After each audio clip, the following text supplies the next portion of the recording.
You're listening to the Live and Onboard Podcast. I am your host, Tony Milazzo. My guest today is Nashville songwriter Jan Buckingham. Jan, thank you for coming. Thank you for having me. Oh, so happy to have you here.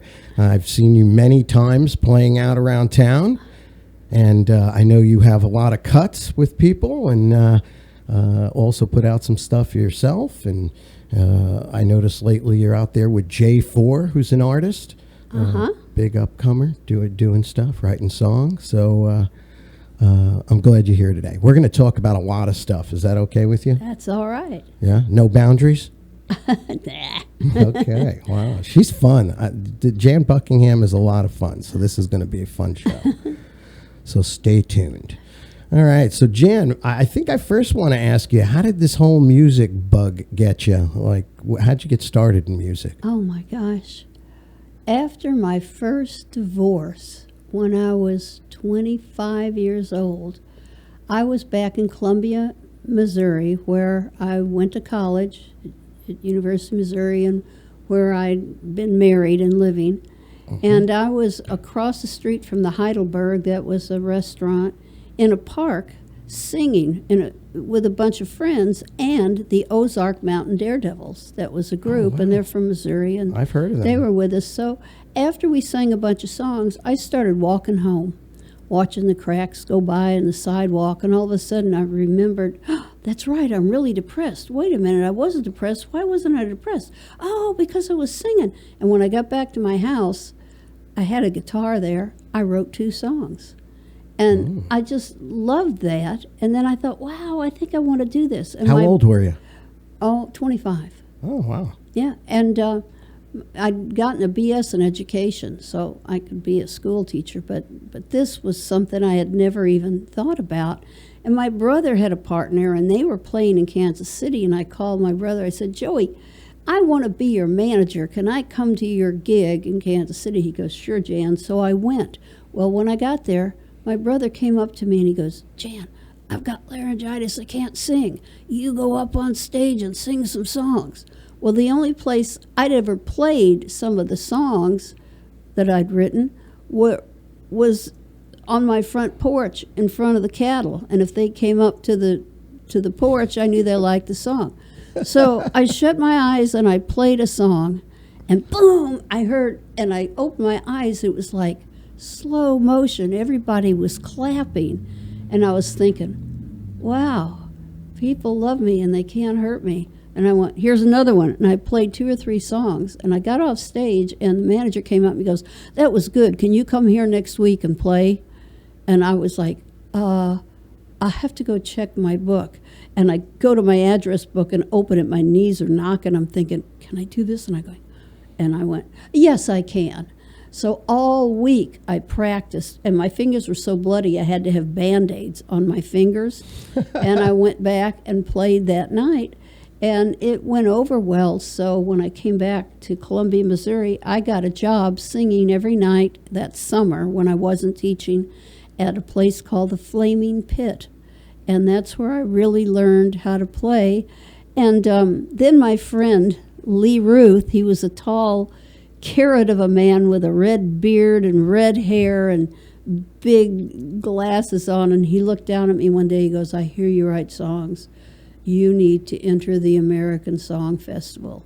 So I did. And I sent him some songs, but they were terrible songs. Like one, the first line was, you redneck white-ass honky man, I love you.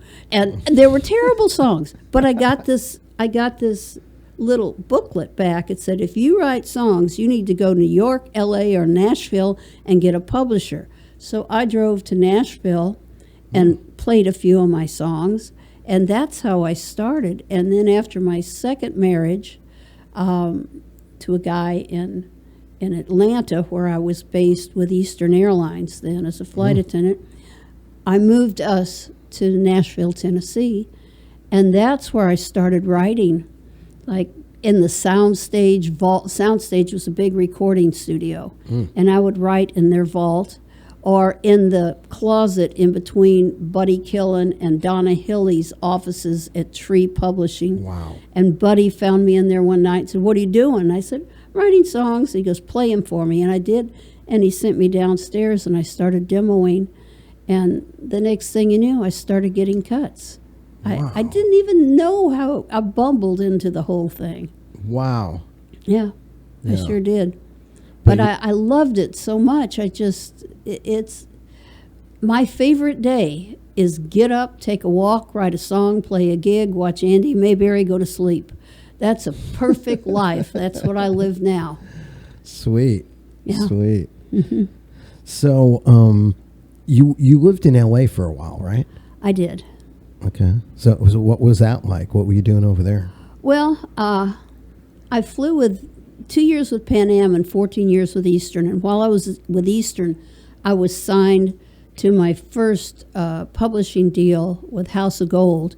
And then they sold out to Warner Chappell, and I went to Warner Chappell. And I was there, and I was going to L.A. to write some songs. That's how I got my Whitney Houston cut, my Melissa Manchester cut, and my Journey cut, because I was writing with those kind of writers out there, and my Air Supply cut. And so Those I are just, big cuts, girl. yeah, but I didn't know. And, you know, like my Journey cut, I didn't know for 20 years I got that cut. And then the guy that I wrote it with said, "Did you never hear it?" And I went, "No." So he sent it to me, and I went, "Oh, my gosh." You know, so I wrote that?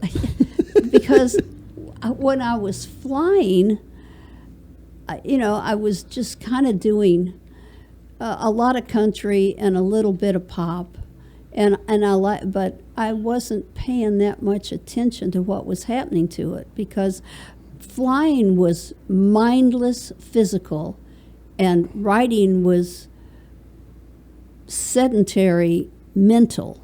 So one was a vacation from the other. So it really helped me to go pour coffee for people. And sometimes I would be pouring coffee on a plane and go, "Excuse me, sir, could you hold this pot?" And I'd pull out and I'd act like I was counting people in seats, and I was really writing lyrics. And then I would put it, "Thank you, sir," and then I'd go on. So sometimes I wrote songs while I was flying, but that kept me from getting depressed about writing all the time. It was really a good balance. Yeah. Well, while you're mentioning flying, is there really a Mile High Club? Oh, I don't know about that. I don't know about that. But the reason I went to L.A., I had friends in L.A., and I had been staying out there on their couch and in their closet and this kind of thing. So then I went out there and rented a place. And after 10 years, from 2000 to 2009, I bought a house myself and lived out there. Right. And then I rented it, and then I sold it in 2019. Yeah. Did you do some acting work out there too? I did. It was fun. Yeah. Yeah. What'd you do? Oh, I was on a bunch of, I was on Wings and, God, I can't even remember, The Nanny, and I can't remember the name of the others, and in a couple of movies, Right. and it was fun. But a lot of times you just had to sit there for a long time while they changed the lighting and got the next set ready. Yeah. And I'd be writing lyrics. So the things that finally, in 2009, I realized what I really wanted to do was write songs. And the best place to do that was Nashville. Yeah. So I came back, came home. You are multi-talented, girl. Oh, I'm a hot mess. Hot mess. Yeah, everything from writing music, playing the music, because that's another whole thing. And I'm a realtor, too. I was a realtor in California, Missouri, and Tennessee.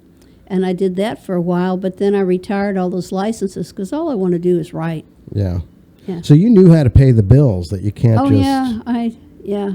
And the being a flight attendant all those years kind of, really subsidized everything for me. Yeah. And school teacher now and then. I taught school here and there a little bit. Yeah. Yeah, you got to be able to pay the bills. I think that's something a lot of people don't realize. And Right. they think they're just going to have loads of money pouring in real soon. When I'm mentoring the 20-something kids, I always say, have food in your belly and a roof over your head. That way, when you go to write a song, you won't be thinking biscuit, biscuit, biscuit. You'll be thinking about what you're doing. If you're not hungry, if you got things covered. Right. Got to have a roof over your head. I hear Yeah. so many stories about people coming here to Nashville and sleeping in their cars, or basically being homeless and struggling to write songs and play them. Yeah. And it's kind of hard under the gun, right? Like that. Well, yeah, but I do had or die. I had a girlfriend in L.A. who, she was a real good guitar player and songwriter, and she fixed guitars, and she moved here to Nashville, and she called me in December, and she go, I'm here, and I can't get a hold of anybody. I said, what you need to do right now is go get a job at Walmart at the return center. She goes, what? And I said, look, the music business shuts down in the middle of December and opens in the middle of January. It's closed for that holiday. And if you go work at a place like what I'm telling you to do, you're going to get all kinds of information from people, and you can put it into songs. And that's what I got when I was, when I was flying in my uniform. It's like I was like a tree. People could talk to me thinking it wouldn't go anywhere, and then I would take all that information and put it in the songs. Smart lady. Well, it kind of worked. Those things were a good balance. Yeah. So let's talk a little about J4. I noticed love you've been J4. writing with him a lot. He is so talented too. The two He's of you like together. Chopin reincarnated. Yeah. He can sit and play fugues on the keyboards. And sometimes when we're on stage together, I'll play a song he has never heard before, and he'll play the instrumental part of it. He's so good. He's so fast. And we have his first single, Romeo and Juliet. We wrote that together, and that's come out. Great song. And, he's just brilliant. Yep. So when you're songwriting, especially with others, you're a co-writing songwriter, and is there a certain process you use, or is it different each time? Well, like with the you've lyrics heard of and the music? Akasic record. It's kind of like the internet floating up there. And what I learned is when I was first writing, I would get stuck, and I couldn't think of something. And I'd have to go, excuse me, I have to go to the restroom. Because I'd think, have to go pee, at least I'll be off the hook for a few minutes. Then I'd be sitting on the toilet, and bang, what I needed, the right lyrics would come to me. And what I realized was, if I would just kind of zone out and relax, it would come through. So after that, when I put my hands to the computer to type my lyrics and stuff, it's like if I kind of zone out and relax, I'll hear that stuff come through.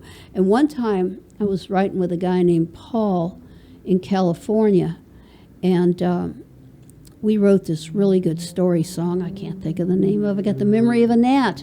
What's the name of that song? I'll think of it in a minute. But it said we were laying in the whatever, the water, and the sawgrass cut, and I didn't know what sawgrass was, but I was getting these lines, and he goes, how are you getting these lines? I go, I don't know, they're coming right through there, and I'm just writing them down as I get them. It's just really weird, but if you just kind of zone out and relax, what you need to hear will come right through you. So a lot of people go, oh, you're so brilliant, Jan, but it's not really me, it's whatever that is that comes through me. I channel it. Right. I was going to say that, being channeled, right? Yeah, I kind of channel a lot of it. Like a vessel, huh? Yeah. That's pretty neat. That's pretty neat. And how about the music? Do you already hear like the melody line too while you're doing these lyrics, or that's later? Sometimes, and sometimes it comes backwards. Like one time in L.A., I heard all the music, and then I wrote the music down, and then I went over to my friend's house to lay by a pool, and all of a sudden the lyrics started coming through. I said, I got to go home, and I went home and but usually I write the lyrics first, and then I just hit on record while I've got the guitar and read the lyrics and sing and play, and it just comes out. Wow. I know. That's amazing. I know. I don't know why, but it just does. Yeah. When I write with J4, he's more the music guy and I'm more the lyric guy. And then sometimes he'll do a line and I'll grab the strings of his guitar and go, no, I don't like that melody. I like this melody. And sometimes he'll go, I don't like that line, Jan. Sometimes we'll argue a little back and forth. Right. But that's good for each other, though. Oh, yeah. You hold each other to we- raise the bar, right? We do. Yeah. Yeah. Yeah. That sounds good. I can't wait to hear some of these because already whatever I've heard so far of you working with J4, great songs. Just well, and good the last, stuff. sometimes we write silly ones. We had one. Sometimes we'll write 3 songs in 3 hours. Oh my God. And maybe 2 will be really good, and then we'll just write something to be silly. We've got one called, let's see, shooting up speed on a basement cot, drinking all night, running from the cops. Just stupid lyrics. And it's, come on, baby, go crazy with me is the chorus. You know, we'll write a stupid song like that. Of course, we won't sing that out. Right. That's just one we'll do to laugh after we've written 2 really solid ones that can be on the radio. Wow. That's great.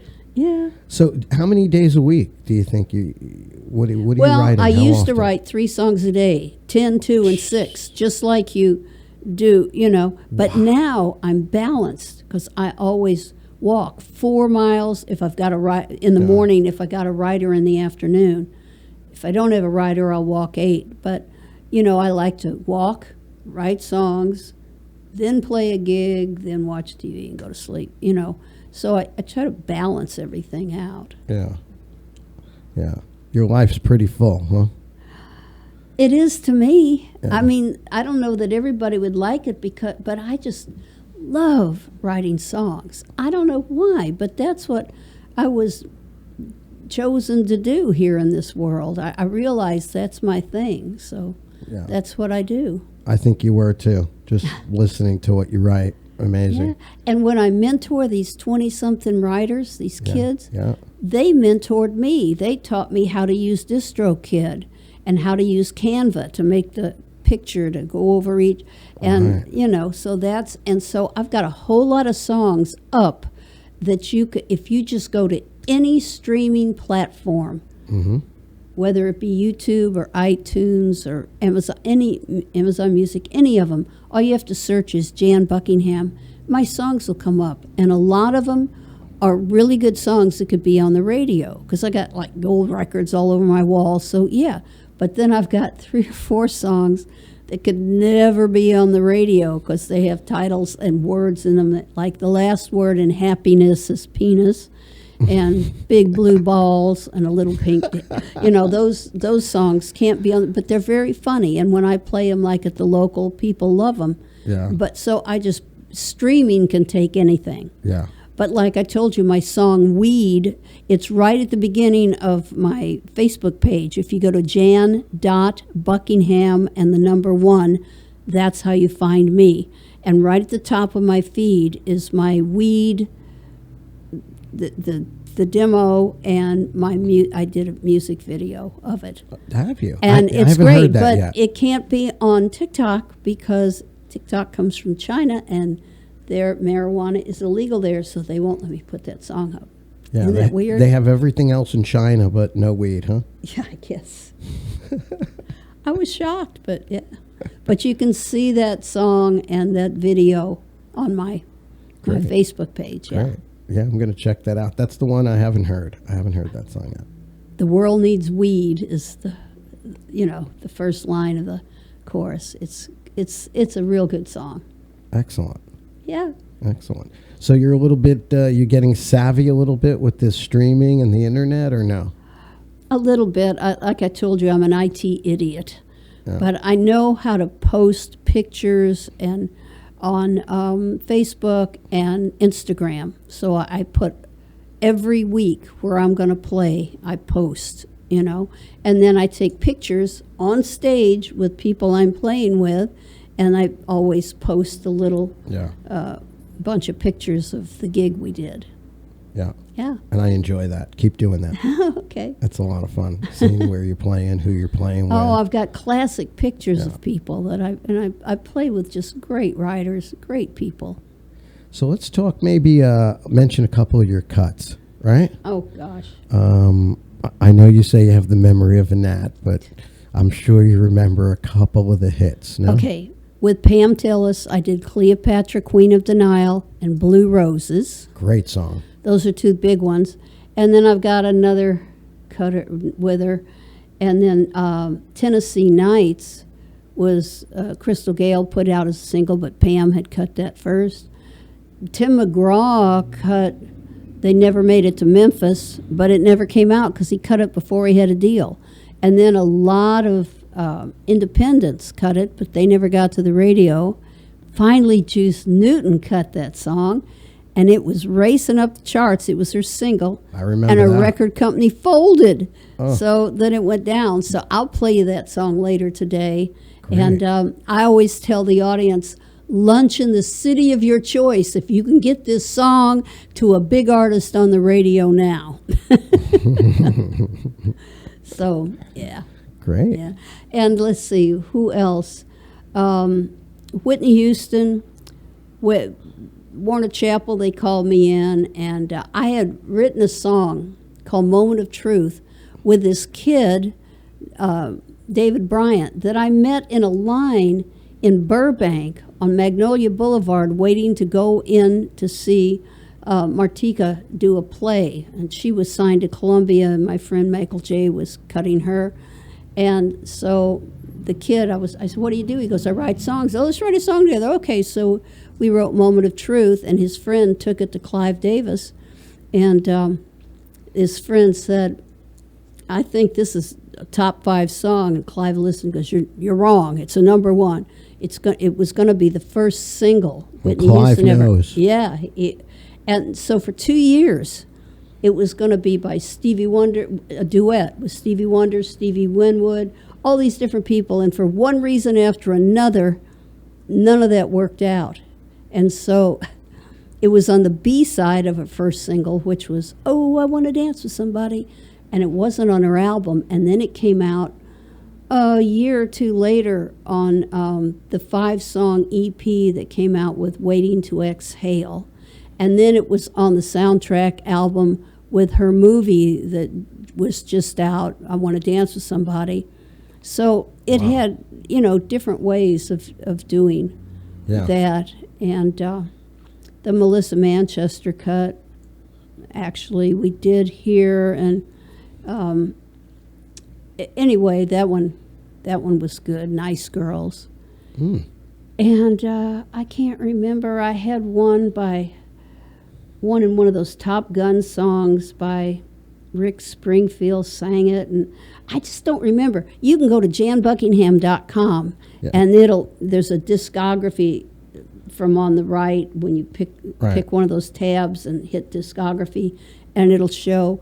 And I have a page, reverbnation.com/Jan Buckingham, that has 300 demos of mine. Wow. And in the beginning, it names a lot of the people I have cuts with. And like I had let's see, Barbara Mandrell cut, and Gary Morris and Crystal Gale cut a song of mine called What If We Fall in Love. And the way I did that song, I was flying a trip, and we laid over in Philadelphia, and the flight attendant by me in the jump seat said, here, have a little of my, I can't remember what that stuff, niacin. And I had a little of it, and it just like made my face red and my fingers, and I was like, wow. And I called downstairs from my room, and I said, do you have a keyboard somewhere? And they said, we have an upright piano in the hall on the 2nd floor. So I went to it, and I started writing, What If We Fall in Love? And these drunken Shriners were running up and down the hall behind me, and they would stop, and I go, leave me alone, And so I got the song written in a Philadelphia hallway. Wow. And then I gave it to 2 songwriter friends of mine, and they did a better version of it. I mean, I played it for them, and they played it a little better, and then I gave it to my friend Bobby Boykin. He's passed away now, but he was wonderful, and he demoed it. And then I took it to Jim Ed Norman was cutting them in the studio, Gary Morris and Crystal Gale.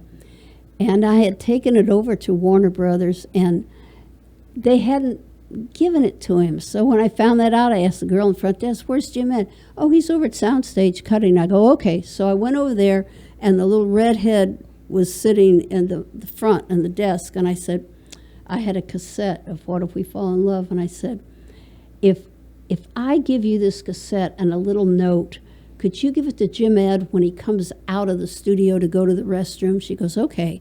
So I wrote on the note, "Jim Ed, I know you're already cutting, but do yourself a favor and listen to this song." And I left. And the next morning, I flew out to L.A., and I was at Melissa Manchester's house writing with her. And somehow, Jim Ed found me, called there, and I picked up the phone. He goes, "Jan, we cut your song." Who knew that would happen? You know, and then other times, another time, Jim Ed was there with Reba, and I had a song for her, and I heard they were upstairs listening. So I went down to the secretary, and I said, "Is Jim Ed upstairs?" She goes, "Well, yes, but she's with Reba." And I said, "Well, can you tell him I'm here?" And she goes, "Okay." She looked back at me, and she goes, "He says to come up." I said, "Thank you." So I go up, and I walk in, and I said, "Hi, you guys. Here's a song for you." And I left. They never cut it. So sometimes it works, sometimes it doesn't. Yeah. One time I bribed the guard in front of the house of Conway Twitty, and he let me hide in the bushes.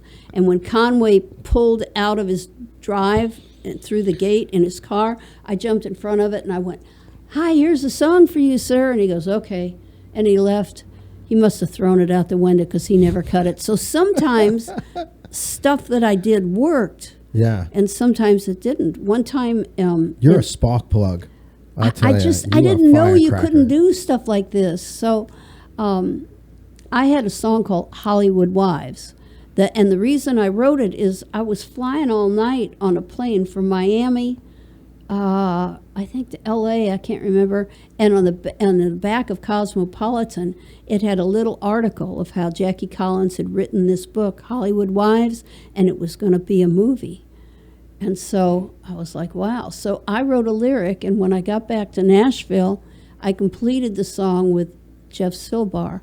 And then I wanted to demo it, and the guys were going, "Why would we demo a song like this, Jan?" And I was like, "Just demo it." And they go, "Okay, Jan, okay." So they demoed the song, and I took it to California, and my that second ex-husband who I was married to at the time, Steve Buckingham, we were with Steve Dorff, and we were driving down Sunset. I go, "Stop the car." And they stopped the car, and I ran into a bookstore, and I got the book, Hollywood Wives. So I had the demo and the book, and we went to up on Sunset, the big Warner Chapel building, and I saw Chuck Kay. He ran it, and I grabbed him, and I pulled him by the arm into his office. I said, "Listen to this song I've got."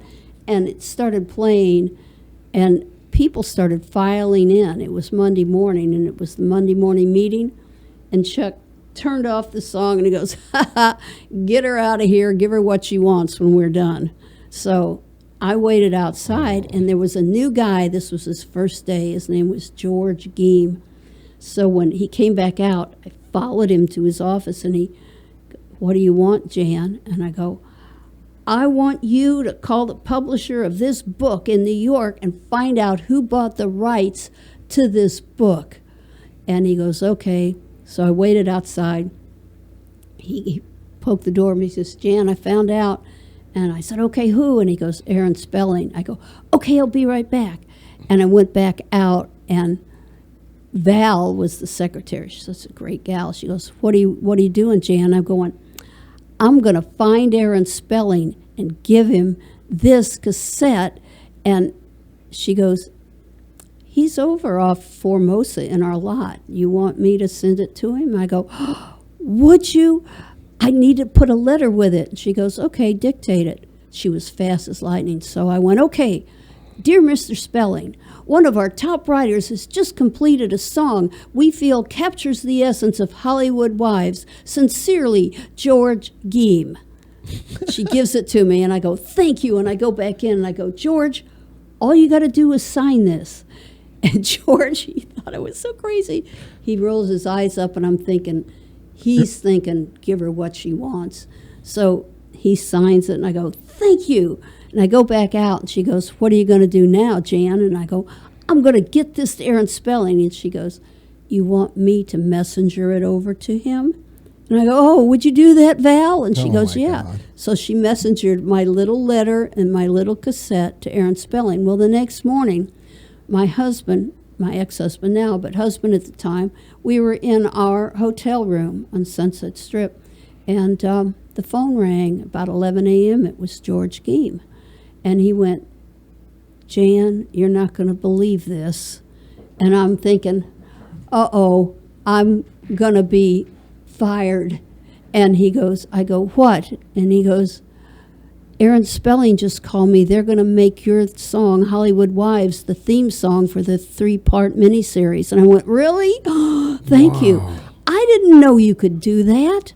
I just didn't know that could happen. But it did. So sometimes things I tried worked, and sometimes they didn't. I was just too dumb to know not to try to do it. So that's kind of how I got some of my cuts. Yeah, chutzpah. And then Wow.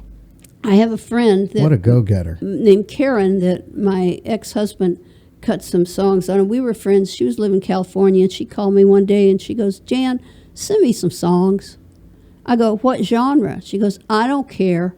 So I sent her one pop, one country, one soul, one R&B. And one of the songs, she was working for Harry Maslin, a producer, producing Air Supply. Mm-hmm. And one of the songs I sent her was Stop the Tears. And he cut it on him. That's just bumbling dumb luck. Who knew? Wow. Yeah, so sometimes I got stuff just... And one time I was going down the back steps before I got over to Warner Chapel. I was still at House of Gold, and it was getting dark, and I was going down the stairs to get in my car and go home. And Mark Gray, God rest his soul, he's passed away now, he pulled up in his sports car as I came down the stairs, and what did we do? We wrote a song on a brown paper bag on the hood of his car called Till You and Your Lover Are Lovers Again. And I drove home, and when I got home to about 45 minutes away to Lebanon, to the farm where I was living at the time, phone rang. It was Mark. He goes, Jan, I took the song we wrote over to Even Stevens. He's cutting Engelbert Humperdinck. I played it for him. They cut it. Who knew? Wow. It's just sometimes, it was just dumb luck. Yeah. You know, I mean, I was good. I look back and I go, yeah, I was a good writer. But how I got those cuts, you couldn't script it. They just happened. Yeah. Wow.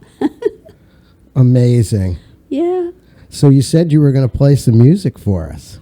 Oh, okay. You going to play a couple of songs? I have to get my guitar Yeah, over there. we'll get you set up. But, yeah, we're excited about this. You going to play a couple of songs for us? Yes, sure. That's great, Jan. Okay. I tell you, it's been so much fun having you.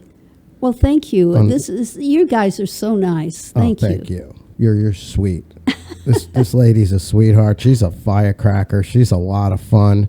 And you could see sometimes what it takes and what it doesn't take, right, to go get a couple of cuts out there. This is a tough business. And somehow you're still in it. I'm still in it. And, you know, like J4, I met him through Norm MacDonald sent him over to my house. I didn't know who he was.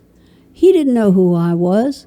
We just hit it off and started writing, and now we got this single together. Yeah. Who knew? Yeah. He's very talented, J4. Oh, my God. The two of you together, that's... Yeah, and I never know what we're going to do when we get together. Yeah. And it just falls out. It's like I think those little, whatever they are up there are waiting at my dining room table. And when I sit down at the computer and he's sitting there with a guitar, it just starts coming through my head. Magic. Yeah. Great It is stuff. magic. Well, thank you, Jan, for coming. She's Thank going to you. play a couple of songs for us now. And And just let me say to all people who want to write and do something, just keep doing it. Dino Valenti told me once, I saw him playing, he's in, what's that? It's a Beautiful Morning. What's the name of that group? Young Rascals or something. And Yeah. he was playing the congas. I'm and I- bad with names, too. Yeah, it was so good. And I said, how'd you get so good? He goes, well, I just do it and I do it and I just keep doing it. So I'm just saying, just persevere, just keep writing, and eventually something will happen. And all I do is ask God in the morning, please guide me through this day. And then in the evening, I follow my father's advice, which is do the best you can all day, go home and forget it. So if I did the best I could all day, why would I beat myself up or worry about it? So I just ask God to guide me through the day, and then I let it go at night. Great advice. Yeah, and my mother's advice, it never hurts to ask. So that would be, would you like to hear my song? You know. Squeaky wheel gets oiled. Yeah. Right? Good stuff. Thank you so much, Jan. Thank you. Ladies and gentlemen, the legendary songwriter from Nashville, Jan Buckingham. Oh, pshaw. And here's some music. All righty then. So this first song I'm going to do for you is the biggest miss I ever had. This was cut by Tim McGraw, but it was before he got his deal, so it never came out. It was cut by tons of independents. They never made it to the radio.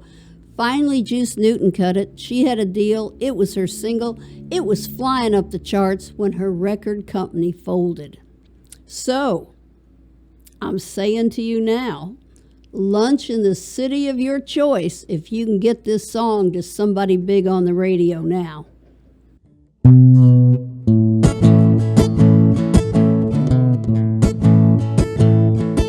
Well, she left St. Louis in a Pontiac Tempest, had her road map open, red line through to Memphis. He was smoking down the highway in a blue Cadillac. Smiled as he passed her and she smiled back. So they made a little stop at the Dove Cafe to drink black coffee while the hours away.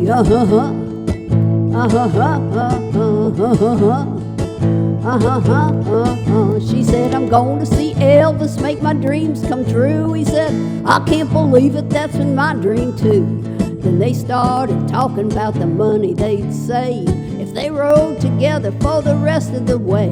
But they stopped to throw a penny in a wishing well that set out in the yard of a local motel.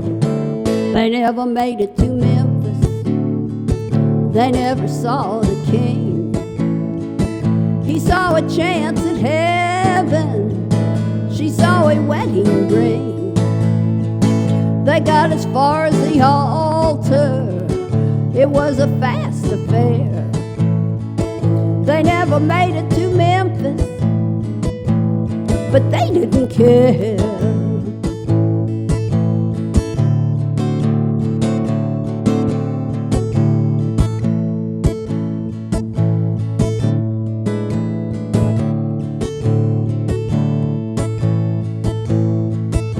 Well, they couldn't understand where the time had flown. It was 1990 and the kids were grown.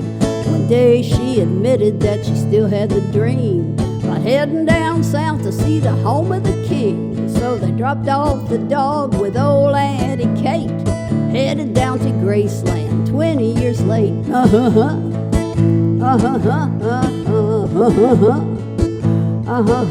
Well, as soon as they hit that open road, every twist and turn reminded them of long ago. He was thinking about the kisses that he used to steal. It was getting real hard to keep his hands on the wheel. She looked as good to him now as she did back then, and they were sweet 16 all over again. They never made it to Memphis.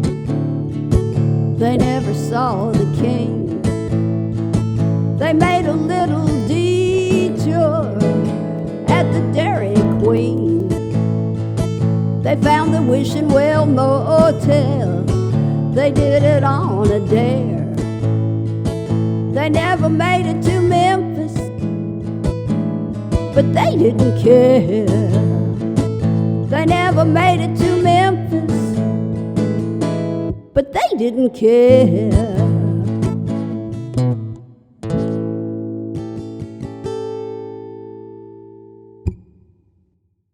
I always preface this song by saying, after 2 divorces and many a failed relationship, I discovered the pure, sure cure for a broken heart.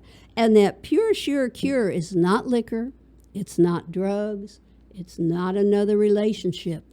The pure, sure cure for a broken heart is what I talk about in this song.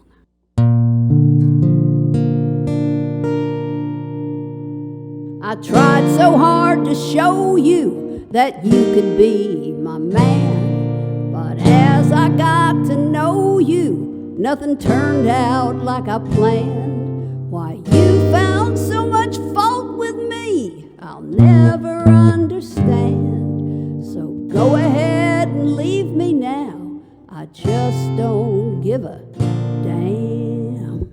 Gonna get me a dog, one that won't talk back when I get home.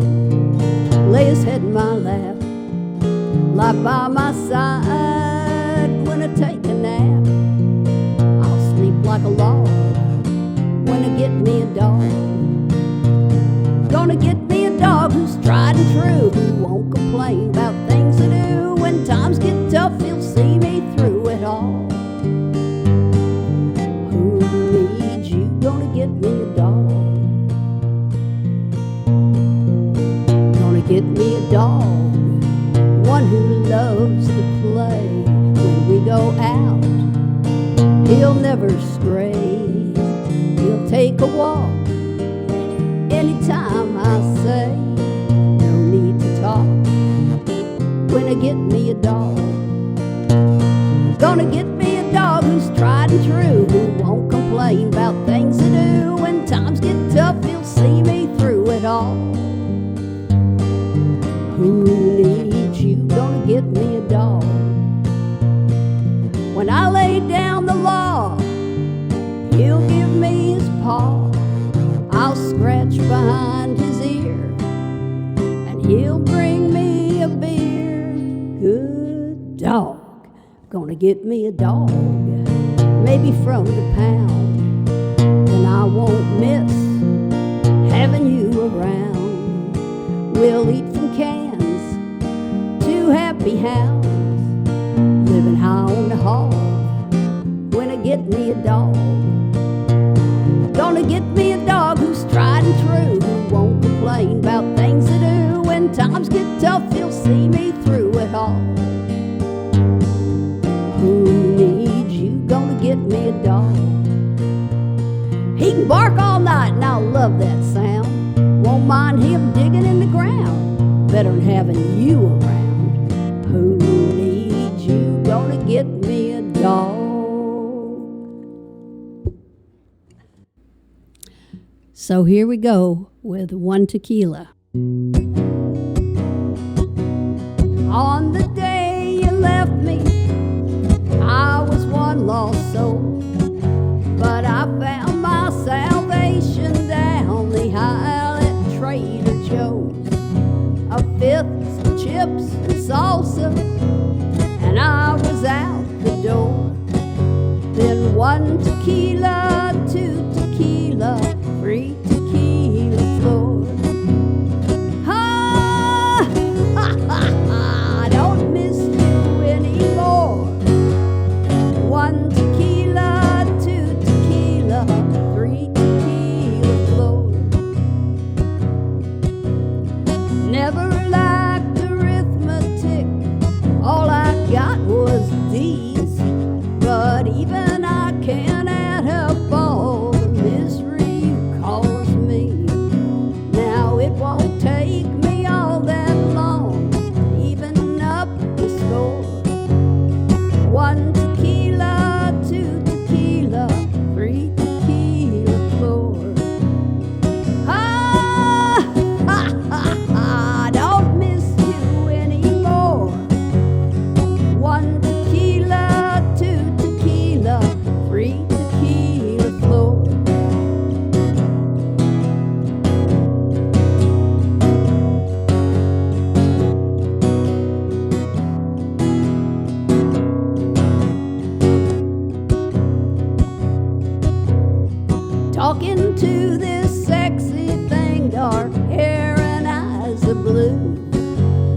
But every time he smiles at me, all I see is you. Well, maybe he's too young for me. Maybe I'm just bored. So 1 tequila, 2 tequila, 3 tequila floor.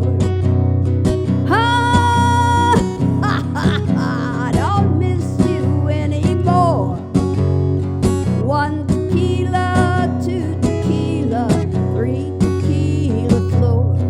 I said, I don't miss you anymore. 1 tequila, 2 tequila, 3 tequila floor. Thanks, you guys. You've been listening to the Live and Onboard podcast with your host, Tony Milazzo. Join our Facebook group, Live and Onboard Podcast. Subscribe to Live and Onboard Podcast on YouTube.